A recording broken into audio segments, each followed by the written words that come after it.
வணக்கம் and welcome to cinema matrix. இந்த வீடியோவில் எதை பற்றி பார்க்க போகிறோம் அப்படின்னா, சுபி கிட்ட விஜய் பார்வதி வந்து ஒரு டீல் வந்து போடுறாங்க. அதை பற்றி டீட்டெயிலாக இந்த வீடியோவில் பார்க்கலாம். அதுக்கு முன்னாடி நம்மளோட சேனலை நீங்கள் சப்ஸ்கிரைப் பண்ணாமல் சப்ஸ்கிரைப் பண்ணி சப்போர்ட் பண்ணுங்கள். ஸோ சுபியை வந்து பார்வதி கிட்ட வந்து பேசுகிறாங்க. அப்போ வந்து பார்த்திங்க அப்படின்னா, உன்கிட்ட எவ்வளோ காயின்ஸ் இருக்குது அப்படின்ற மாதிரி கேட்குறாங்க. 9 அப்படின்ற மாதிரி சொல்கிறாங்க. ஸோ நாளைக்கு எனக்கு அப்டேட் பண்ணு காயின்ஸை அப்படின்ற மாதிரி சொல்கிறாங்க. ஸோ நாளைக்கு நீங்கள் எப்படியும் கியூசிக்கு வருவீங்களா, கொஞ்சம் பார்த்துக்கோங்க அப்படின்ற மாதிரி சொல்கிறாங்க. ஏன்னா இன்றைக்கே வந்து நிறைய விஷயங்கள் அவங்களுக்காக சுபி வந்து பண்ணாங்க.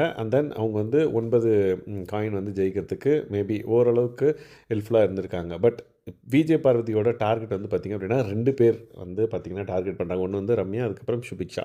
ஸோ இவங்க 2 பேரில் யாராவது ஒருத்தர் வந்து ரிப்பீட் அடித்தாலும் நம்மளுக்கு யாராவது இன்னொருத்தர் வந்து பார்த்திங்கன்னா நம்மளுக்கு நாமினேஷன் ஃப்ரீ பாஸ் வந்து கொடுப்பாங்க அப்படின்ற மாதிரி ஒரு கால்குலேஷனில் வந்து 2 பேரையும் மேனேஜ் பண்ணுறாங்க.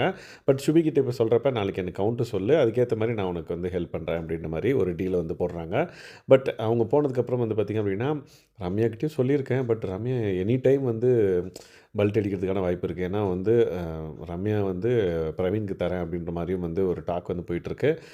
அந்த விஷயத்தில் என்ன கவுத்து விட்டு பிரவீனுக்கு தந்தா அப்படின்னா முடிஞ்சு போச்சு எங்கள் கதை. அதனால் 2 பேர் இருக்காங்க. ஓகே, ரம்யா இல்லை அப்படின்னா சுபிக்ஷா வச்சு நம்ம எப்படியாவது நாமினேஷன் ஃப்ரீ பாஸை வாங்கினியா அப்படின்ற மாதிரி ஒரு பிளானையும் வந்து போடுறாங்க. ஸோ அவங்க பிளானில் சுபிக்ஷா கிட்ட ஒரு டீல் போட்டிருக்காங்க. ஸோ நாளைக்கு எந்த அளவுக்கு அது வந்து அவங்களுக்கு ஃபேவரபுளாக இருக்க போகுது அப்படின்றத நம்ம பொறுத்து வந்து பார்க்கலாம். ஏன்னா நாளைக்கும் விஜய் பார்வதி கியூசியில் தான் இருப்பாங்களா அப்படின்றது வந்து கொஷின் மார்க் தான். ஏன்னா பிக் பாஸ் வந்து எவ்ரிடே வந்து விஷயத்தை மாற்றிக்கிட்டே இருப்பாருன்றது நம்மளுக்கு தெரியும். மேபி அதை ரியலைஸ் பண்ணாமல் நாளைக்கு கியூசியில் வந்துடுறேன் பிக் பாஸ் அப்படின்ற மாதிரி அவங்க வந்து கேமரா முன்னாடி பேசிகிட்டு இருந்தாங்க.